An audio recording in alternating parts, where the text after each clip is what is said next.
Hi everyone. From title of the video, you know that we are talking about injection today, and then we will talk about a specific type of injection, that is SQL injection. Before we start, let us know what is injection vulnerability. So injection is a top vulnerability which occurs whenever any user controlled or user supplied input value gets executed on the server side application or server side program as a code instead of data. So instead of taking the values as data, if the application executes the user supplied values, then injection is possible. And how it happens is, you have to identify in any application what are the different places where you can put some data, like form data or from query string parameters. Query string parameter means in the URL you can see parameter and value pair, so those parameter values are also input data. Then if you use any proxy tool, you can see there are, other than form or query string parameters, there may be some hidden parameters in the HTML page, or some attribute values which you cannot edit on the page itself, but using any proxy tool like Burp Suite, you can edit the request and modify the values of any parameter values which are not enabled in the browser side or client side. You cannot edit directly from browser, but using Burp Suite proxy you can edit those things. So basically any kind of input what can be modified by any user or any malicious actor, and if those input values after sent to the server or the application get executed, then it is called the injection attack. Now coming to the SQL injection. So SQL is called, actually SQL full form is structured query language, which is used to interact with databases. So any application which uses database to store data or any other information storage, that time structured query language, that is SQL, is used in the backend programming language to interact with the database, to insert data, fetch data, update some data, creating some table. So all these things are being done using SQL. And whenever in any input field, the user or malicious user or attacker, when they send SQL statements as instead of input, and if those SQL statement get executed by the application, then it is called a SQL injection. So you understood the concept and context, right? So an injection attack, when it is targeted to the SQL queries, that is attacker sends the SQL malicious payloads in the input, and which gets executed by the database engine on the server, and then it is called SQL injection. So now let's think what can be done using SQL injection. So for a successful SQL injection, if it has happened, what can be done is, an attacker can read data from databases which they are not intended to see. So they can read all the data from the database. One thing, they can delete some data from the database tables which they are not allowed to delete.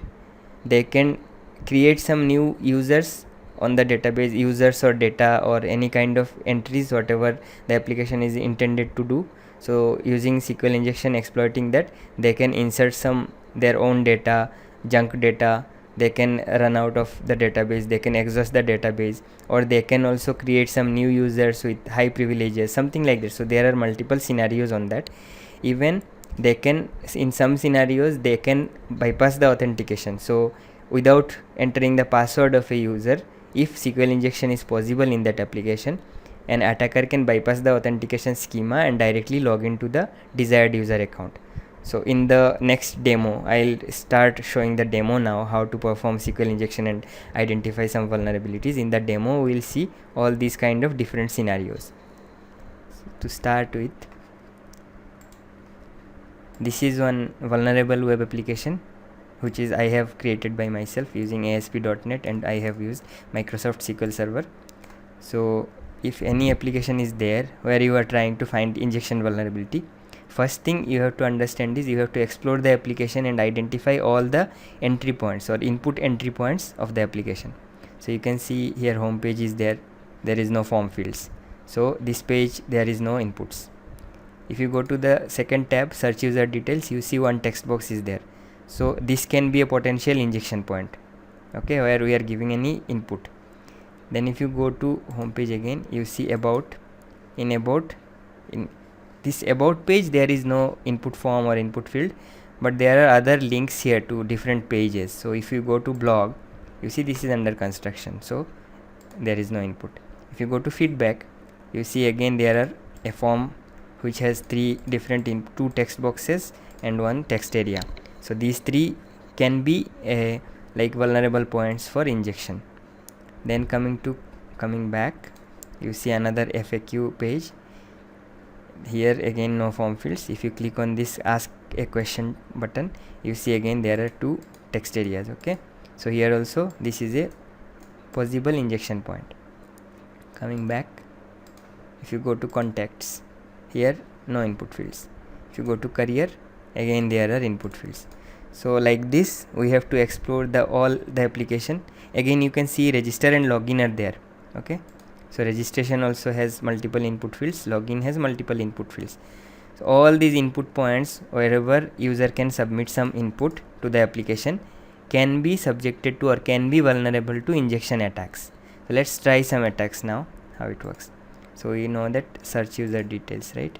So here we can see username. If you give a username like admin and click search, so the feature of this page is whenever you give a valid username and click on search button, the application runs the query backend and fetches the username and email of the specified supplied username. Okay, this is the intended behavior. I am going to show you the code behind now to understand SQL statements, okay, for this page, so that you will understand how the SQL injection attack is happening. So this is the code, search.aspx.cs. You can see whenever you give a username here and click on search, on click this method will get executed. Okay, so first thing is this SQL, this is called SQL connection, and all these things we need not worry about now, you will get to know in future sessions. So once the connection is automatically done from the backend program, first thing is the text box dot text. The code is taking the text box value whatever we entered in the search field here, okay, username field. It is taking that and assigning it to the names. Names is a string parameter or string variable of the program, so it is assigning to names. And then if you see, highlight the name, this name is being passed to the query. So this is called the SQL statement. So you can see select username comma email. So you see here username and email are fetched. So select username comma email, username and email from the table called user in the database, whatever database we have connected. Where username, where is the condition? So username equal to user supplied value whatever we entered in the search page, right? So what we entered on the search page in the UI, that is browser, that is being assigned here and then passed directly to the SQL statement. You can see here. So the main reason of SQL injection to be happening is the application, whenever any application is using dynamic SQL statements like this. Dynamic SQL statement means user controlled or user supplied value or inputs are directly added to the SQL statement. So this is called dynamic SQL statement. Then it is vulnerable to SQL injection. Okay, and then it is getting executed. So how it, now we will see the execution part. So you understand, you got an idea what is SQL query, how user controlled value, input value is directly added here in this case. So it is vulnerable. We will see the remediation or how to prevent it in future classes, but today we are just targeting or concentrating on identifying the SQL injection vulnerability. So now we will go back to the application and see what happens if we send some SQL injection payloads here. Okay, so payload means, I am giving you definition as well. So payload means any malicious input or any bad input whatever we are giving, which may get executed on the server side and we find some vulnerability. Those kind of inputs are called malicious input. So we'll do single quote or 1 equal to 1 and double dash or hyphen. So what this expression means, so in SQL queries you can see, if you go back to the query, you see there are operators like select, then from, where, then there may be a condition, and, or, these are logical operators and conditions. So when I enter a payload like this thing comes and puts replaces here. So first single quote will close the query here, username equal to admin, and then or 1 equal to 1 means this expression, whatever expression we have given where username equal to admin or 1 equal to 1 is always true. So this modified payload will fetch all the database record from the table and display. Okay, let's see. You can see all the username present in the database and all the email addresses present in the database are fetched. So now this here, this specific payload, when we execute, we are just getting the all the username and email address, which is one by one. If we give that also we can get. So we are not doing anything which is not allowed to us. Okay, but we understood that this application is vulnerable to SQL injection because our supplied SQL statement or SQL query in the input get executed by the server and then response is coming back. So all the data from the database is fetched. Now let's try to fetch some sensitive data from the table. Okay, so we know username, password and email. So while login we may require username and password, but in this page we can see only username and email as per the application design. Now modify this payload so that we can also fetch password, try to fetch the password from the table. Okay, so admin, I will use another payload called union based SQL injection.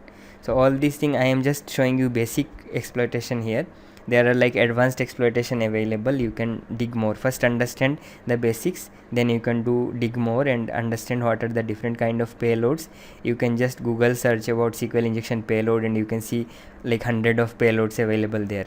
So based on that you have to identify what kind of database your application target application is using, and then based on that you send the payload and it get executed if it is vulnerable. If dynamic SQL query, as I have shown you in the previous code example, if dynamic SQL statements are being used by the application, then it is vulnerable. Okay, so here I am trying union. Okay, what we need username and password, right?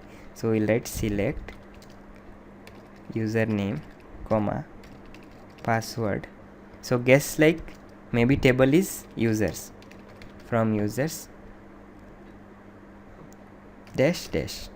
Okay, let's see if this modified SQL injection payload get executed and if we are able to fetch the password of all the users. Let's see.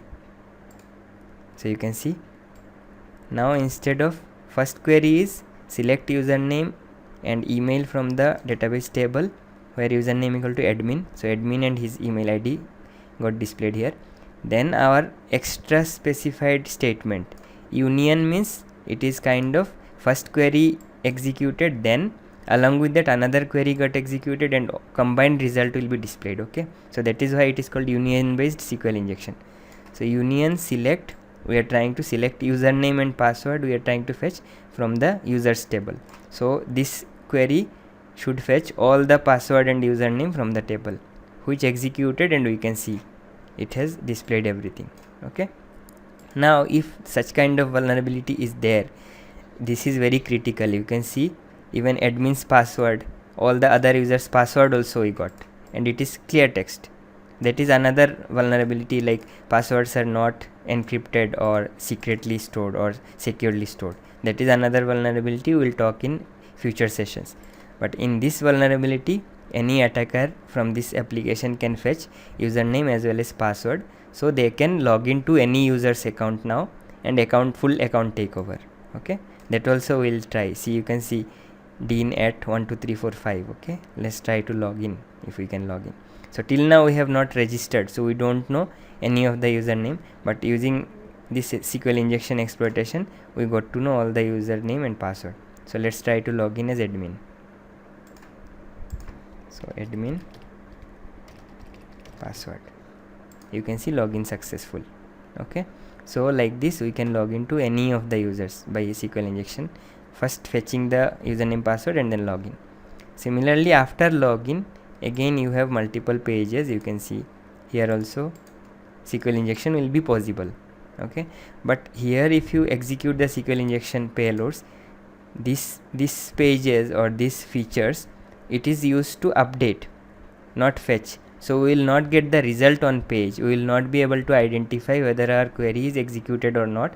So to easily identify our SQL injection payload is executed or not, find out where some search functionality is there, so that the application will fetch the results there. If your statement is executed, you get multiple results. Understood, right? So you can see multiple pages are there. So everywhere, wherever input fields are there, it is vulnerable to SQL injection. So we have seen one application. Let's go to another application. As I mentioned in my first video of this season or this full tutorial sessions, in that I mentioned like this is a test application hosted publicly. Even you can access this from your home. So here also we can try SQL injection. To check that, as I mentioned in the initial description, using SQL injection one can bypass the login or authentication schema. So let's try to see. First of all, explore the application. In forums, you can see there are multiple forum pages. Okay, you can see forum, but here we don't have anything to input. Without login we cannot enter anything. So you can see there are multiple entries by different users. Posted by, you can see, so posted by is one user, so we will target to login as this user in our next exploitation. Okay, so here also maybe admin user may be there, so we will try to log into admin user as well. So we go to login and give admin and give anything, any password, because you don't know the password. You will see login invalid, correct? Now I will show you, just to show the password what I am entering. I am removing the password type. I am making it to text so that I can see what I am entering. So here I give admin, and in password the same payload what we used before, 1 equal to 1. Okay, so basically this should also tell me invalid login, but let's see, because SQL injection is possible in the application, it will log into admin without giving password. Let's see, logout admin means this admin login is successful without entering password. We have just entered SQL injection payload and got login. Okay, and here we can enter also. So we just type something to see whether it is posting or not. Post it. Sorry, let's go back. This is one error from the browser, ignore it. Give me a second.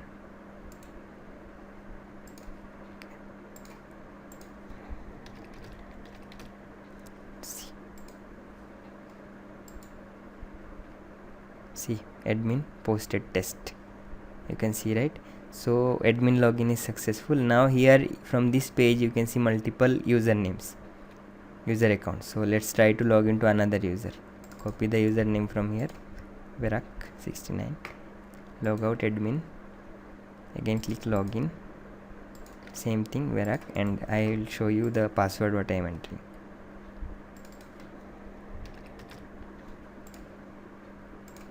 Okay, again same payload, we'll see. Okay, so it will log in as Verak69.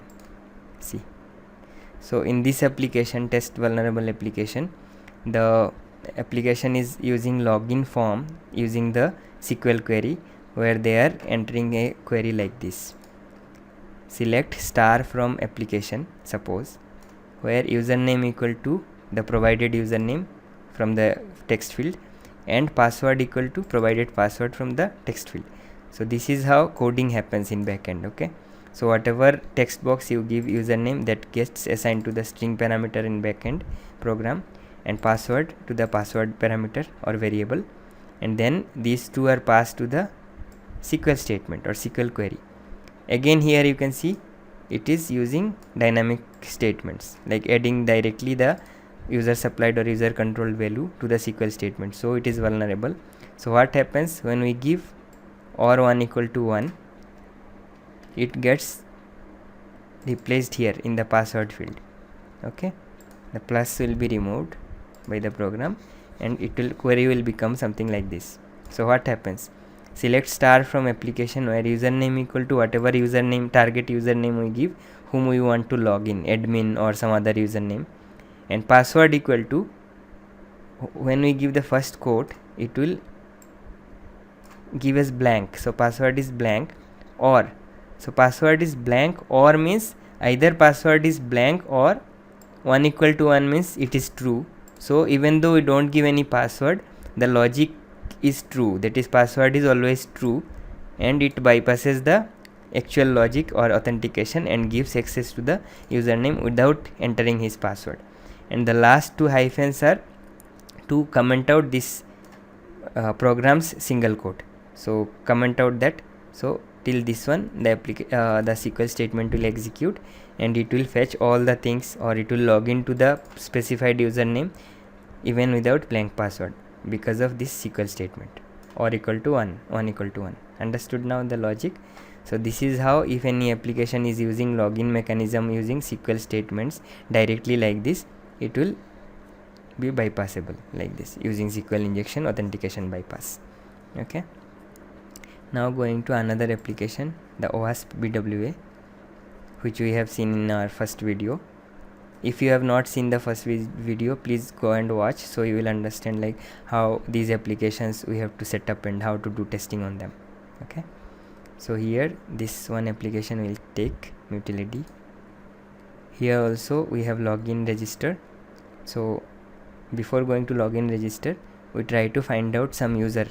Okay, without knowing username, how can we log in? So we have to find out some users, then we will try to bypass the password. So go here, extract data.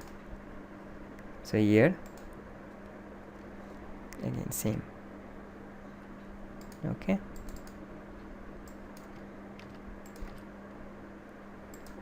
see,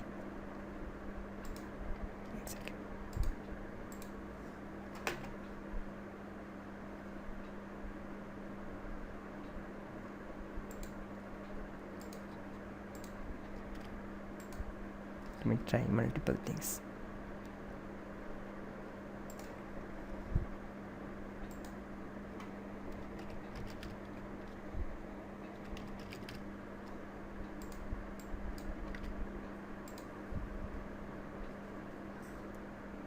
Okay, so if you get some error, something like this, we have to check the hints. We can check hints in this is why these test applications are good.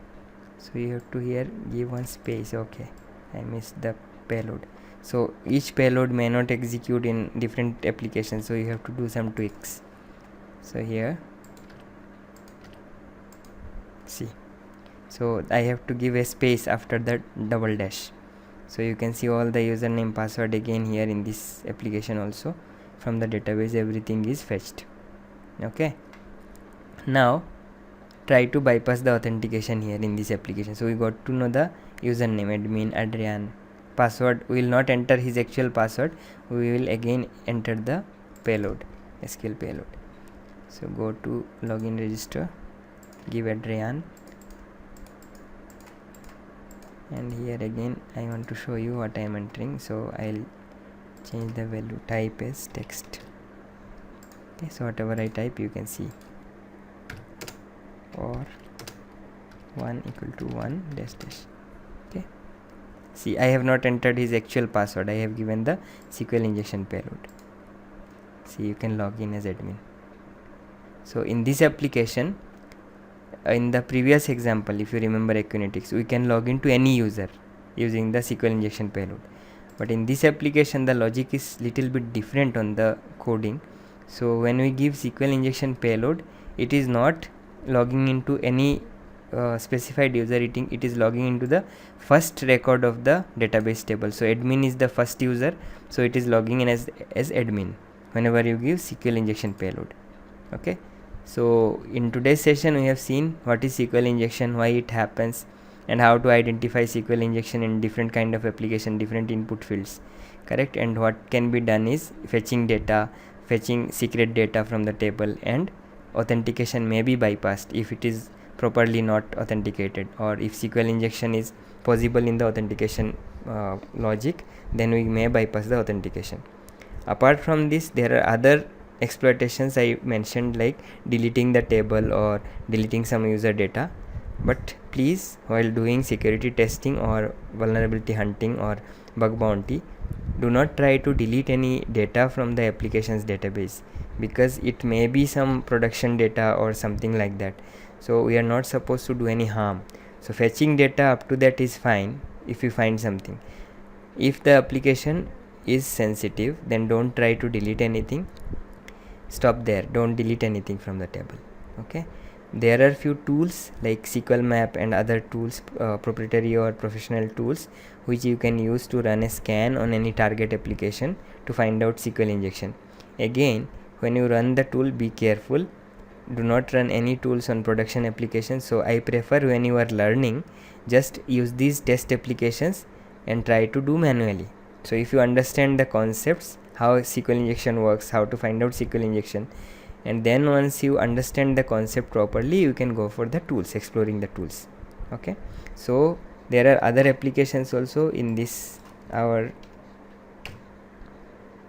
applications, hosted application, that OWASP BWA.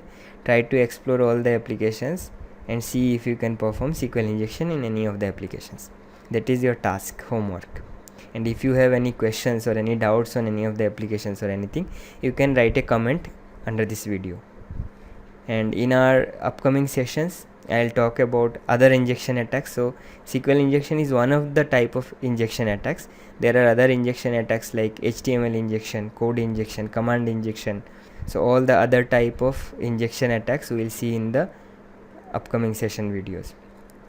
And if you have not seen the previous video, like how to set up these test vulnerable applications, watch my first video. And please write your comments if you have any doubts or query, and stay tuned for next videos. Thank you.